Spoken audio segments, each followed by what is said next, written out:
Another day, another mini vlog na naman po tayo mga chinggo. Hello everyone, it's me Del, the owner of Philip's Wife channel. Habang naglalakad nga ako sa baba ay may nakita nga akong nagbebenta nga nitong pako. At syempre dahil paborito nga ito ng inyong chinggo kaya hindi na ako nagdalawang isip na bilhin na nga ito. Madalang pa sa madalang kaming makakain ito kaya naman ano pang iniintay nyo, for the go na agad. 20 pesos bawat tali kaya naman bumili na nga ako dito ng dalawa para naman kahit papano ay kasya sa amin ni Yubo. Kasi kung isang tali lang ang bibilhin ko ay paniguradong bitin. Dahil kapag naluto na nga ito ay paniguradong iimpis at uunti nga ang mga are. Kaya naman para hindi bitin at sa ikakapanatag ng aking kalooban ay bumili na nga ako dito ng dalawa na nga lang talaga. Childhood favorite ulam ko nga ito kaya naman hindi ko talaga palalagpasin ang pagkakataon habang meron pa silang paninda. Hindi kasi laging meron ito kaya naman kapag nakakita ka ng ganito ay bilhin mo na nga agad at ari seasonal nga laang. Puputol-putulin ko na nga lang ito at kapag medyo matigas na sa may bandang pagpuputulan ay hindi na nga ayon po pwedeng isama. Tinitingnan ko nga rin ito ng mabuti at baka mamaya ay merong mga maliliit na insekto o hindi kaya uod. Actually, ang pagpuputol-putol ito ay para ding pagpuputol-putol nga din ng kangkong. Ganun lang naman siya kasimple kaya naman don't you worry. Dapat ay gigisa ko nga ito sa sardinas kaso naisip ko mas masarap nga ito kapag ginataan. At pagkatapos nga nito ay hinugasan ko na nga muna ito at sisimulan na nga natin ang pagluluto. Unang-una syempre pag mainit na yung kawali saka natin ilalagay ang mantika at pagkatapos ay isusunod nga natin dito yung bawang na panlaban sa mga aswang. At dahil for the mini vlog nga ito kaya gumamit ako dito ng dalawang sardinas kahit sa totoo lang isa lang naman talaga ang dapat kong gamitin dito. Syempre sabi nga nila the more na mas maraming sahog the more na mas masarap siyang tingnan. At nang maigisa na nga mabuti ang sardinas syempre isusunod na natin yung bida din sa ating recipe walang iba kundi aring pako. Ang ibig ko pong sabihin ay pako hindi pako. At baka mamaya magpakuan na lang tayo dito hindi na tayo maglutuan. Igigisa na nga lang natin ito ng mabuti at pagkatapos ay lalagyan natin ng seasoning at saka asin at saka paminta. Hindi nga lang ako nandini yung paglalagay. OMG, it takes my breath away na. Hahaluin ko na nga lang ulit ito at pagkatapos ay lalagyan ko nga ito ng tubig para maluto muna yung ating pako. Bumili nga lang kasi ako ng gata na binibili sa tindahan kaya wala nga aring pangalawang gata.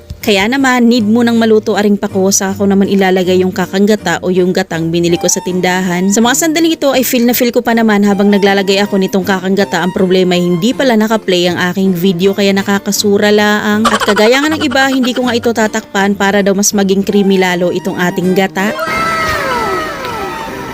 Hindi ko na nga napaiga yung sabaw din kaya naman kung titingnan nyo ay masabaw dahil medyo may sabaw pa siya tapos nilagay ko na agad yung kakang gata. Pero para sa akin ay okay pa rin naman kahit papano ay creamy pa rin naman ito kahit na masabaw. And voila, luto na nga pala itong ating ginataang pako sa sardinas. And after nyan, ililipat ko na nga lang ito dito sa aming mangkok na galing pang Bangkok o diba mamahalin, kulay gold ay charis. Anyways, dapat may sibuyas nga pala ito kaso hindi ko na nga ito nalagyan kung makikita nyo nga sa umpisa palaang at wala nga akong sibuyas. Tinamad na nga kasi akong bumili kaya naman pasensya.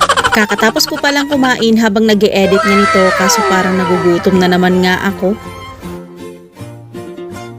At syempre, isa sa masarap na kapartner nitong ating ginataan ay walang iba kundi aring tuyong hawot. Sa Samar, ang tawag namin dito ay bulad na tamban. Nako, paniguradong mapaparami na naman ang banto ko nito. Gusto ko talaga na kapag meron akong ulam na gulay ay mahilig talaga ako na partneran are ng tuyo. Grabe, iba na rin talaga kapag nakakaamoy ka ng tuyo ay talaga namang mas lalo kang nagugutom. Sabi ko nga dito kay Yubo ay tikman nga niya ang aking niluto kung pasok ba sa kanyang panlasa.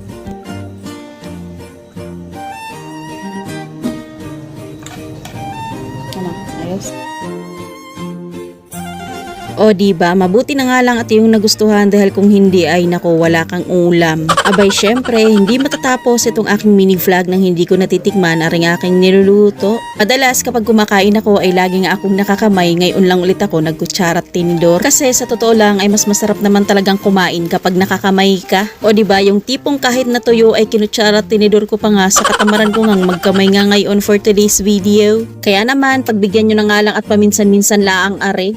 At hanggang dito na nga lang itong aking mini vlog. Maraming salamat po sa inyong panonood. Please follow for more. God bless. Kain po tayo mga chinggu.